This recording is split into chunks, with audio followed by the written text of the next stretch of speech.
na ma 'yan Najeriya wayo. Yanzu Kiristoba Musa kana da sojoji ka kware, kana da mabiyan da suka kware da makamai isassu da zaka iya tada ƙasa, ka kwace hilin jirgin ƙasai, ka kwace fada ƙasai, ka kwace kaza ɗin ƙasai. Amma Bello Turji yake kama 'yan uwanka, dogo gyaɗe yake kama ɗan uwanka tun da nake a duniya. In ba a zamanin bauta ba, ban san ba a wannan zamanin da za a ma ɗan adam tirke a daji. Ga saboda ƙaryan hali wanda ko kai ne bai yi ba yaƙi zai yi da wata ƙasa.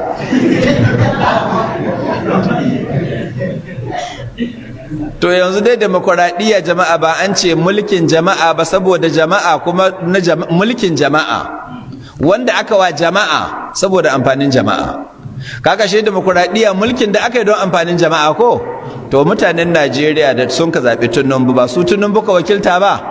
To ya ce zai yaƙi mutanen Nijar a mai da demokuraɗiyya. Mun ce mu dai ba mu yadda a yaƙi ba. Ba mu yadda a yaƙi ba. Sannan Tinubu in bancin rashin ta faɗi da yake naji 'yan Nijar suna ta ɗumumuwa. Akwai wani malami da ya ba da saƙo, yabba malaman Najeriya saƙo, amma ban cikinsu ne. Don waɗanda annan suna magana cewa kuɗin da an kai bayye ba, su yabba saƙo suna ɗumumuwa da sauransu. To ni dai ban kosa baki na ba ko? Ban ce ya yi daidai ko bai daidai ba. Amma dai kuma bari in yi da saƙon tun da ya ce ya ba da saƙo a idan masojojin Najeriya. Sojojin Najeriya, shugaban sojojin Najeriya Chief of Army Staff ya ce sojojin Najeriya sun shirya tsab, ba ma sojojin ECOMOG sun shirya tsab.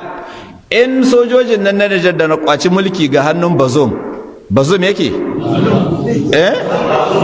Bazum, duk guda ne, duk Bazum dai. Bazum. In ba su mai sun ba su sati zo ni gani ba, ni sako ne kawai nake idarwa. Ba dan Nijar ko mutum guda da aga hannun 'yan ta'adda yana can an kai shi daji an daure an yi mai turke kamar akuya. Yace babu. Yace kai ba mutane ba, daidai da bisashen 'yan Nijar 'yan ta'adda sun ka dauka, sojoji sun biyu sai sun kwasto bisashen nan sun maishe su ga masu su. Yace don haka kai shugaban sojojin Najeriya da mutanen ka yanzu kun san kuna shirye, ku mazaje ne kuka bari ana kwasa 'yan uwanku ana kai cikin daji ana yi musu turke kamar awaki, ana cinikin su. Sako ne ya ba su, na isuwa ko bai isuwa ba? Na isuwa.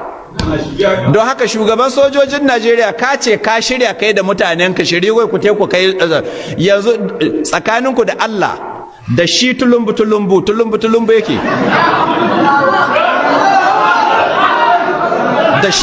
da shi tulumbun da annan yana hezge da shi a shugaban ECOWAS, don haka zai sa su da shi shugaban sojoji na Najeriya. Yanzu kun san kuna da sojojin da kai tsakaninku da Allah akwai wanda Allah zai tambaya game da abin da ake yi Nijar? Babu. Matsalar Nijar matsala ce ta cikin gida. Iyaka matsayinku na shugabanni ku ba su shawara, sojoji ba daidai ne ba, an bar juyin mulki ko koma ku ba riki can a gidajen ku ba 'yan siyasa abin su shawara a taku. Amma magana ku ce ku ɗebi sojojin ƙasar ku tai, wallahi ba da min bakin mu ba. Tulumbu kuma in ka yi haka nan za mu kai ƙararka ga majalisa su cige ka tun ba ka ce ko ina ba. Mu 'yan Najeriya ba mu yadda ba, babu bambanci tsakanin mutanen Nijar da mutanen Najeriya, musamman mu na arewacin Najeriya 'yan uwanmu ne kuma makwabtanmu ne. Sadda duk wani bala'i ya cin muna kana ganin 'yan Najeriya su an na farko cikin kasashen duniya za su kawo ma Najeriya ɗauki. Haka su ma sadda duk sun ka shiga cikin wata matsala, Najeriya tana cikin kasashen duniya da haka yi musu ɗauki. To wannan zumunta ake so a yanke. Don haka yaƙi ba maganar mu bace.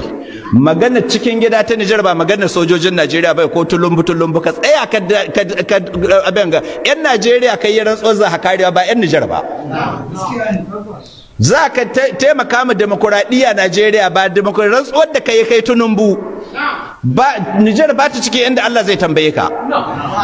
Shi malamin ya ce to yanzu Najeriya akwai sama da mutum 15,000 waɗanda a can cikin daji 'yan ta'adda sun taya sun yi musu turaku kamar akuya, ana ciniki miliyan 10 ce albarka, sai ka ƙara miliyan 11 miliyan 12 ana albarka. don haka Tinubu muna roƙonka don girman Allah da ka ɗauki sojojinmu ka te su yaƙi 'yan uwanmu cikin ɓacin ran mu ma Allah ya isa. Na roƙi Allah duk wanda ya sa hannu a kai sojoji Nijar, Allah ka sa kahin a ƙare yaƙin nan ya mutu. Duk wanda ya iza mana sojojinmu su te su 'yan uwanmu su te su yaƙi 'yan uwanmu. Mutanen Nijar ba su bambanci da mutanen jihar Sokoto. Dama harkar nasara kawai ce an ka raba da duk ƙasa guda ce ai. 'Yan uwanmu ne musulmi, makwabtanmu ne. To yanzu in musiba ta sa makwabcinka bala'i an ka ce ka ƙara mai ko ka taimaka mai. A'a, abin hanya ta sulhu, mu abin da mun ka yadda da shi kenan. In dai da miyan bakin mu 'yan Najeriya hake yi, abin hanya ta sulhu. Amma magana a ɗebe sojoji, a'a, tun da dai har yanzu mun gano ashe Najeriya suna da sojoji masu iya yi ko, to ku tahi don Allah ku amso mana 'yan uwanmu da a can cikin daji an yi musu turaku, ana cinikin su kamar ana cinikin bijiminsa. Ku tahi ku amso mana 'yan uwanmu. Sannan 'yan ta'addan nan da na hana ma mutane shaƙet, wani yankin Najeriya hudu ga hannun 'yan ta'adda yake. Ku tahi ku tabbai mutane Isa ku jiya. Wasu ƙauyukan Isa duk ga hannun su Bello Turji suke, ba ga hannun Tinubu suke ba. Shi yasa na ji wani malami shi ma mutumin Nijar sun yi taraddi sun ka ce yanzu baka san iyakar shugaban ƙasa da akwai Najeriya ba. Akwai shugaban ƙasa Tinubu, akwai shugaban ƙasa Bello Turji, shi ma yana tashi ƙasa da ya riko. Akwai shugaban ƙasa wane ne wa shugaban, ga sunan dai zai yawa. To su Halilu su Bubu, su Dogo Gide, su Manjagara. Kowa yana da ƙasar da yake rike da ita. Yawan Tinubu don Allah ka sa sojojin nan wannan da miyan bakin mu za mu yi muku addu'a Allah ya baku nasara. Ku tai 'yan uwanmu 'yan Najeriya da a ce 'yan ta'adda sun kama sun shiga cikin kaudiba duk ruwan ga mafi yawan su ga hili suke. Duk ruwan ga bisa kansu ha karewa. Kuma duk su gama baƙar wahala, babu abinci isasshe, babu kwanciyar hankali, mace zai dai sai wanda Allah ya tsare yanzu ga damana. An yi ruwa ramin maciji ya cika, ba fitowa yake yi ba, to ga mutum ga fili. In ba Allah ya tsare ba ko mace zai ɗaya ba sai su kashe su ba. Don haka ce ma sojojin nan ba Najeriya kama a fara da cikin gida, doka daga gida ta kan fara. Don haka Tinubu don Allah ka sa sojojin nan waɗanda annan suna atisaye wai za su kai ma Najeriya hari, a'a su tai su kai ma waɗannan 'yan ta'adda hari, su amso mana mutanenmu. Ina fatar kun fahimta. Sai mu yi addu'a ta alkhairi ga sanatoci, musamman sanatocin Arewa. Tinubu ya kai takarda shekaran jiya banda jiya Senate, wai yana neman, kasan ba a yaƙi gasa sai da yarjewa Senate ko, yana neman sanatoci su ba shi dama ya ja tawaga a yaƙi mutanen Nijar. Sanatocin Arewa sun kaca su kan ba da su ba, gada a makabarta, ba su yadda da wannan ba. Mun yaba muku da miyan bakin mu kun kai wannan magana, mu mutanen Arewa muna tare da ku, Allah shi muku albarka. Kakku yadda ya jefa ƙasar mu cikin bala'i. Mutane ku haɗa mai mutanen Nijar, shi in bai rabe na mutanen Nijar 'yan uwanmu ne Hausawa, da Bahaushe, da Bazabarme, da Buzu, da Ba'adire, duk zuri'a guda ce, da Bafilatani duk zuri'a guda ce. Don haka ba mu yadda a yaƙi 'yan uwanmu. Mu addu'an mu Allah ka zaunar da ƙasar Nijar lafiya. Wannan jarabawa da suke ciki Allah ka gwada musu an walwale ta cikin ruwan sanyi, ba tare da an kashe mu ba mutum ba, ko ɗan kazan Nijar ba mu son a kashe. Duk wanda an ka taɓa Nijar an taɓa ɗan uwanmu. Tunun ba in baka sani baka sani. Wannan sheri ne ka kullo, kuma muna ganin ka, mun gano manufarka.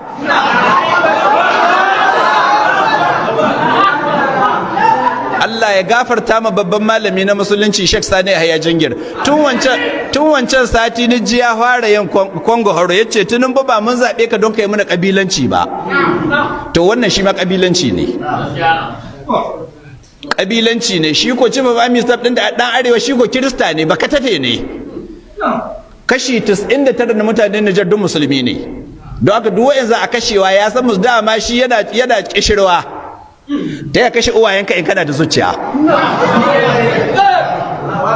Amma Nijar in kun ka ci yakin za ku yi, to duk muna kwashewa mu ta can ku game da mu duk ku kashe.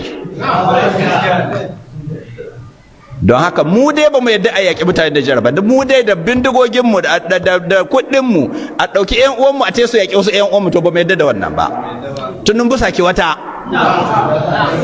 Kun ga illa ka bar ɗan uwanku ka ɗau sabba ko? Fara da bismillah fa kenan. don haka ku yi addu'a ya ku musulmi Allah ya zaunar da Nijar lafiya. Mu babu ruwanmu matsalar matsalar demokuraɗiyyar Nijar ko sojoji su yi mulki matsala ce ta cikin gida. Bai kamata mu 'yan Najeriya mu yi musu katsallandan ba. Wani abu za mu yi sai dai mu ba da shawara, iyakan mu shawara. In mun ka ba da shawara wadda su ko can sai in ka ba da shawara dole sai an ɗauki shawarar ka. Ai mai ɗaki ya fi sanin inda ɗaki ne ke ruwa. Don haka shin sun fi sun sojojin nan da kwaci mulki da ƙarya ko sun fi sun bazum, wannan lalura su ce.